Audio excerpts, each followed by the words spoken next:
नमस्कार दोस्तों, आज का ये वीडियो आप लोगों के लिए काफ़ी हेल्पफुल होने वाला है क्योंकि आज का वीडियो स्कॉलरशिप से संबंधित है और पूरे डिटेल्स के साथ स्कॉलरशिप के बारे में जानेंगे। जैसे कि सबसे पहले प्री मैट्रिक्स और पोस्ट मैट्रिक्स क्या होता है और ये जो स्कॉलरशिप है इसमें कौन सब क्लास वाले जो है हिस्सा ले सकते हैं, यानी कि अप्लाई कर सकते हैं, किस किस ईयर्स वाले को ये स्कॉलरशिप का लाभ मिलेगा और इनके लिए क्या क्राइटेरिया यानी कि डॉक्यूमेंट सब क्या लगेंगे और आवेदन जो है ऑनलाइन होगा या ऑफलाइन होगा। तो इन सारी बातों की जानकारी इस वीडियो में आप लोगों को दी जाएगी। ये स्क्रीन पर जो नोटिस दिखाई दे रहा है ये बिहार सरकार के द्वारा जारी किया गया है। इस नोटिस को हम पढ़ेंगे, लेकिन उससे पहले हम प्री मैट्रिक्स और पोस्ट मैट्रिक्स के बारे में जान लेते हैं कि वो होता क्या है। तो प्री मैट्रिक्स उसको कहा जाता है 9-10 को, यानी कि आप 10th का जो है वार्षिक एग्ज़ाम एनुअल एग्ज़ाम नहीं दिए हैं और 9-10 में आप पढ़ रहे हैं, तो इसके दरमियान जो आपको राशि दी जाती है सरकार के द्वारा तो उसको प्री मैट्रिक्स स्कॉलरशिप कहा जाता है। और जैसे ही आप मैट्रिक्स पास कर लेते हैं और हायर क्लास में जाते हैं, जैसे इंटर करते हैं, ग्रेजुएशन करते हैं, यानी कि 10 से ऊपर वाला जो हो जाता है वो पोस्ट मैट्रिक्स के अंतर्गत आता है। तो आप 11th में पढ़ते हैं, 11th-12th में, तो ये पढ़ाई के दरमियान जो राशि दी जाती है उसको पोस्ट मैट्रिक्स स्कॉलरशिप कहा जाता है। अब आइए इस नोटिस पर चलते हैं। यहाँ पर देखिए, ये जो लिखा हुआ है यहाँ पर प्रवेशिकोत्तर, तो इसका इंग्लिश जो होता है पोस्ट मैट्रिक्स होता है, पोस्ट मैट्रिक। तो प्रवेशिकोत्तर छात्रवृत्ति योजना पोर्टल PMSP यानी कि पोस्ट मैट्रिक स्कॉलरशिप पोर्टल की मार्गदर्शिका। और यहाँ पर जो है राज्य के अंदर एवं राज्य के बाहर प्रवेशिकोत्तर कक्षा में अध्ययनरत अनुसूचित जाति एवं अनुसूचित जनजाति तथा पिछड़ा वर्ग एवं अति पिछड़ा वर्ग के प्रतिभावान छात्र छात्राओं को छात्रवृत्ति प्रदान करने के लिए राज्य स्कीम स्थापना एवं प्रतिबद्ध व्यय एवं केंद्र प्रायोजित योजना के तहत प्रवेशिकोत्तर छात्रवृत्ति योजना संचालित है। इस योजना के तहत विधिवत मान्यता प्राप्त महाविद्यालय विश्वविद्यालय संस्थान में अध्ययनरत छात्र छात्राओं को छात्रवृत्ति की स्वीकृति दी जाती है। इस योजना के तहत राज्य सरकार एवं केंद्र सरकार द्वारा राशि उपलब्ध कराई जाती है। तो कहने का तात्पर्य ये हो गया कि आप अनुसूचित जाति, अनुसूचित जनजाति, पिछड़ा वर्ग, अति पिछड़ा वर्ग, आप किसी भी कैटेगरी में आते हैं तो आपको ये राशि दी जाएगी।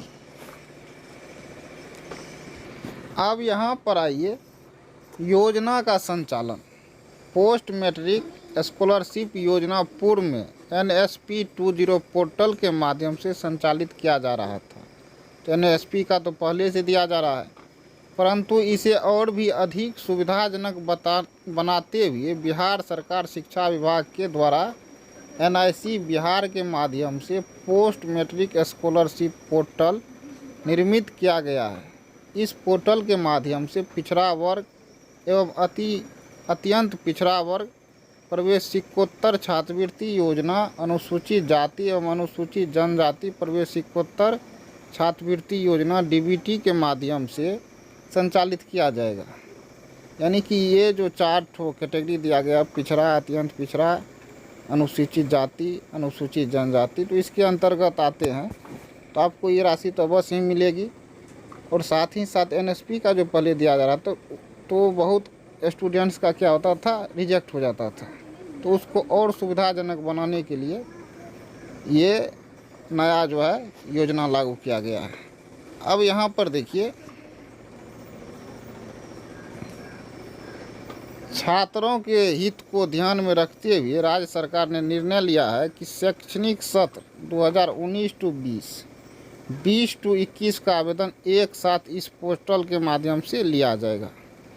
तो जो 2019-20 में 11th-12th में पढ़ रहे थे या ग्रेजुएशन में पढ़ रहे थे तो उनको दिया जाएगा। साथ ही 2020 टू 21, यानी कि इन दोनों सेशन वाले को जो है पहले दिया जाएगा, जिससे छात्रों को स्वसमय भुगतान में आसानी हो सके। पहले इन दोनों को दिया जाएगा, तदोपरांत पोर्टल के माध्यम से सत्र 2021-20 के लिए आवेदन प्राप्त किया जाएगा। तो पहले इन दोनों को दे देने के बाद ही 21-20 को आवेदन के लिए पोर्टल को खोला जाएगा। अब यहाँ पर देखिए, प्रवेशिकोत्तर यानी कि पोस्ट मैट्रिक्स स्कॉलरशिप हेतु तो आवेदकों की पात्रता, उनका क्या क्राइटेरिया होना चाहिए, तो इन सारी बातों की जानकारी यहाँ पर आप लोगों को मिलेगी। पिछड़ा वर्ग एवं अति पिछड़ा वर्ग तथा अनुसूचित जाति एवं अनुसूचित जनजाति प्रवेशिकोत्तर छात्रवृत्ति योजना बिहार राज्य के अस्थायी निवासी पिछड़ा वर्ग एवं अति पिछड़ा वर्ग एवं अनुसूचित जाति एवं अनुसूचित जनजाति के छात्र छात्राओं के लिए संचालित है। इस योजना के अंतर्गत निम्नांकित छात्र छात्रा प्रवेशिकोत्तर छात्रवृत्ति हेतु आवेदन के लिए सक्षम होंगे। तो सबसे पहला जो है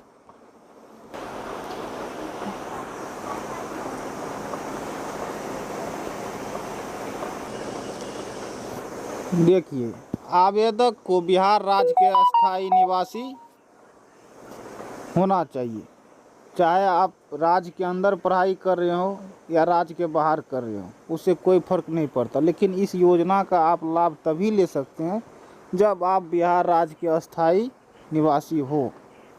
दूसरा है, आवेदक की जाति राज्य सरकार द्वारा निर्गत पिछड़ा वर्ग एवं अति पिछड़ा वर्ग तथा अनुसूचित जाति एवं जनजाति की सूची में सम्मिलित हो। तो जैसे कि जाति प्रमाण पत्र बनता है बिहार सरकार के द्वारा, तो वो आपके पास होनी चाहिए। और यहाँ पर देखिए, प्रवेशिकोत्तर छात्रवृत्ति हेतु भारत सरकार द्वारा आवेदक के माता पिता अभिभावक के वित्तीय वर्ष 2019 टू 20 टू 21 के लिए सभी स्रोतों से अधिकतम कुल वार्षिक आय 2,50,000 तक होना चाहिए। यानी कि आप आय प्रमाण पत्र जो बनाइएगा उसमें 2,50,000 से कम या 2,50,000 तक होगा, तब जाकर के ही आप इस योजना का लाभ उठा सकते हैं। वही क्राइटेरिया जो है पिछड़ा वर्ग और अति पिछड़ा वर्ग के लिए भी है। यहाँ पर देखिए 2,50,000, यानी उनके माता पिता का जो वार्षिक आय होगा वो 2,50,000 से कम होना चाहिए, तब जाकर के ही आप इस योजना का लाभ ले पाएंगे। और यहाँ पर देखिए 4 में जो है, प्रवेशिकोत्तर छात्रवृत्ति योजना के अंतर्गत मैट्रिक प्रवेशिका परीक्षा उत्तीर्ण करने के बाद उच्चतर कक्षा में अध्ययनरत छात्र छात्रा ही छात्रवृत्ति के लिए आवेदन कर सकेंगे। यानी कि आप मैट्रिक जब पास कर जाएंगे और 11-12 में एडमिशन लेंगे, तो यानी कि मैट्रिक पास करने के बाद ही इस योजना का लाभ उठा सकते हैं। क्योंकि पोस्ट मैट्रिक्स का जो मतलब होता है वो मैट्रिक के बाद जो भी कक्षाएं हैं उनको पोस्ट मैट्रिक कहा जाता है। तो वो पढ़ने के दरमियान जो दिया जाता है, तो यहाँ पर दे दिया है कि अध्ययनरत छात्र छात्राएं छात्रवृत्ति के लिए आवेदन कर सकती हैं। तो मैट्रिक के बाद जो भी अध्ययनरत छात्र छात्रा है वही आवेदन कर पाएंगे। और 5 में देखिए, एक स्तर का कोर्स उत्तीर्ण करने के बाद दूसरे समकक्ष कोर्स में अध्ययन करने पर छात्रवृत्ति के हकदार नहीं होंगे। यथा आईएससी की परीक्षा उत्तीर्ण करने के बाद आईए, बीए की परीक्षा उत्तीर्ण करने के बाद बीकॉम एवं एमएससी करने के बाद एमए कक्षा में अध्ययन करने पर छात्रवृत्ति नहीं दी जाएगी। जैसे आप आईएससी कर लिए, परीक्षा उत्तीर्ण कर गए, उसके बाद आप क्या किए, आए यानी कि साइंस से कर चुके हैं और फिर दूसरी बार आर्ट्स में करेंगे, तो इस तरह से आपको एक आईएससी कर चुके हैं तो उसमें मिलेगा, लेकिन फिर जो आप आर्ट्स से कर रहे हैं आईए तो उसमें नहीं मिलेगा। बीए कर किए तो उसमें मिलेगा, लेकिन आप बीकॉम करेंगे तो उसमें नहीं मिलेगा। एमएससी किए हैं तो उसमें मिलेगा, और एमए अगर किए हैं तो उसमें नहीं मिलेगा। यानी कि आप इस योजना का एक क्लास में एक बार ही लाभ ले सकते हैं।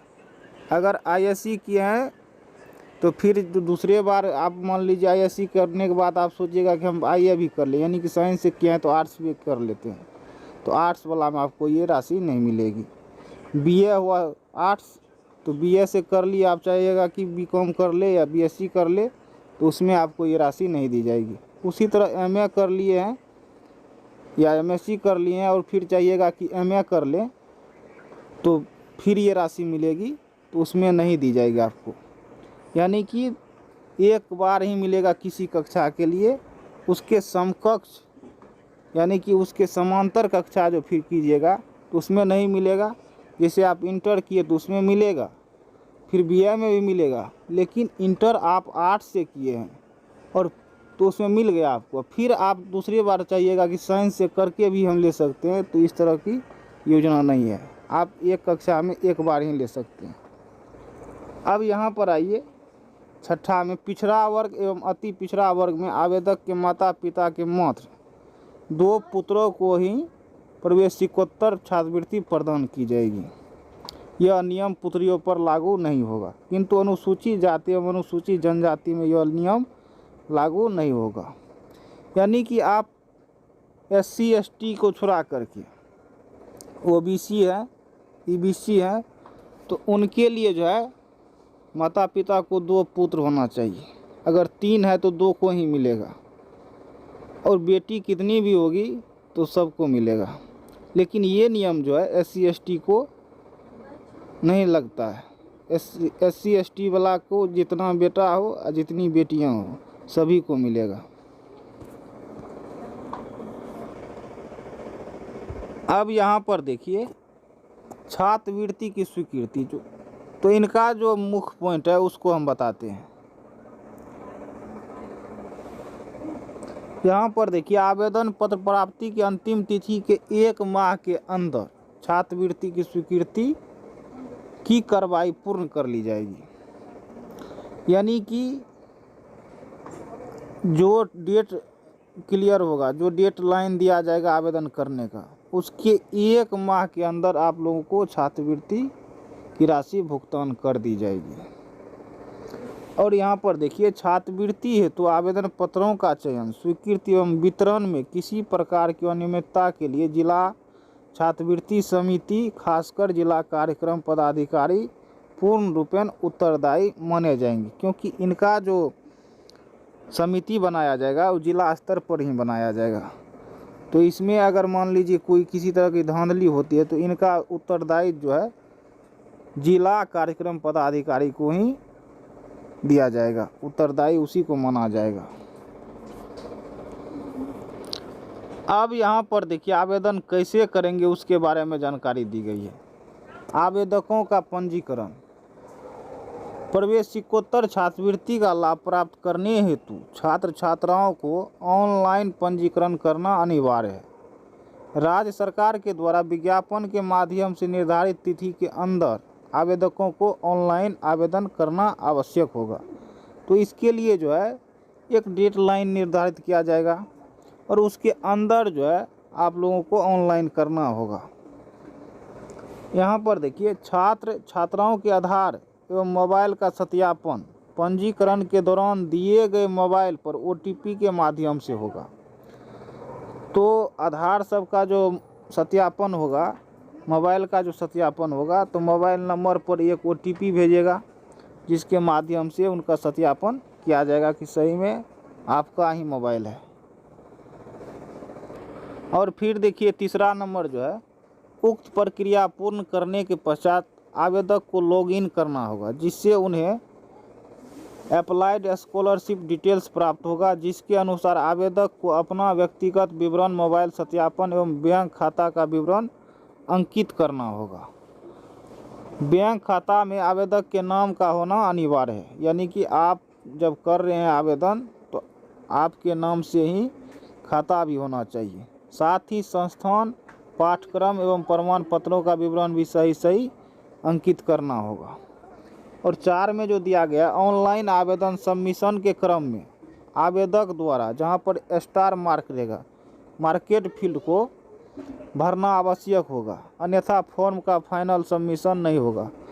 तो जिसमें ये मार्क नहीं होगा तो उसको अगर आप छोड़ भी दीजिएगा तो कोई बात नहीं है, लेकिन जिस कॉलम में ये मार्क लगा रहेगा उस कॉलम को भरना नेसेसरी होगा, नहीं तो आपका फाइनल सबमिशन नहीं होगा। फाइनल सबमिशन के बाद आवेदक द्वारा इसमें कोई परिवर्तन नहीं किया जाएगा। तो आप फाइनल सबमिशन करने से पहले चेक कर लीजिएगा कि सबसे पहले जो हम डाले हैं जितना भी डॉक्यूमेंट का जो भी प्रमाण पत्र है तो वो मेरा सही है, नाम का स्पेलिंग सही है। इन सभी चीज़ों को चेक कर लेने के बाद ही आप फाइनल सबमिशन पर क्लिक कीजिएगा।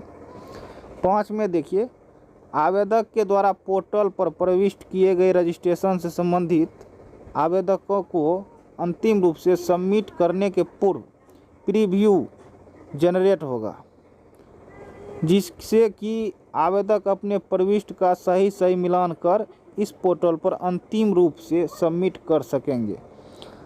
जैसे ही सब कुछ आपका भरा चला जाएगा तो एक प्रीव्यू जनरेट होगा जिसमें आप चेक करेंगे, यानी प्रीव्यू मतलब कि पुनः देखेंगे उसको कि हमने जो भरा है वो सही है।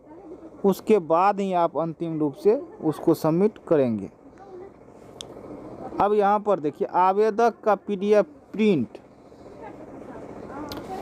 आवेदक का PDF प्रिंट आवेदक अपने पास सुरक्षित रखेंगे। तो वो जो PDF तैयार होगा अंतिम रूप वाला, उनको आप अपने रूप पास जो सुरक्षित रखेंगे, आगे वो काम करेगा। आवेदक द्वारा पंजीकृत किए गए आवेदन का फाइनल सबमिशन किए जाने के बाद संबंधित संस्थान के लॉगिन ID पर आवेदक अग्रसारित हो जाएगा। यानी कि आप जैसे ही सबमिशन करेंगे फाइनल सबमिशन तो वो संस्थान के लॉगिन ID पर चला जाएगा। अब साथ में देखिए, आवेदक द्वारा आवेदन में दिए गए जाति, आवासीय, आय प्रमाण पत्र से संबंधित प्रमाण पत्र संख्या का सत्यापन BPSM बिहार प्रशासनिक सुधार मिशन, बैंक खाता की जांच PFMS के सर्वर से एवं आधार नंबर की जांच आधार सर्वर से ऑनलाइन माध्यम से किया जाएगा। यानी कि आप जो भी डॉक्यूमेंट अपलोड कीजिएगा तो उनका जो है जांच किया जाएगा। और उसके बाद देखिए, यहाँ पर जो है आवेदकों के बैंक से संबंधित विवरणी के परिवर्तन अथवा त्रुटि पाए जाने की स्थिति में आवेदन पुनः आवेदक के लॉगिन पर आंतरित हो जाएगा, जहां आवेदक द्वारा त्रुटि निराकरण कर पुनः पोर्टल पर सही विवरणी अपलोड किया जाएगा। तो जैसे ही त्रुटि पाया जाएगा बैंक संबंधित तो आपको पुनः इसका जो है सूचना मिल जाएगा, क्योंकि आप जिस ID पर लॉगिन हुए थे उन्हीं पर फिर से आप लोग को आ जाएगा। तो वहां आप लोग फिर से उनको पुनः दोबारा जो है सुधार करके फिर से उसको सबमिट करना होगा।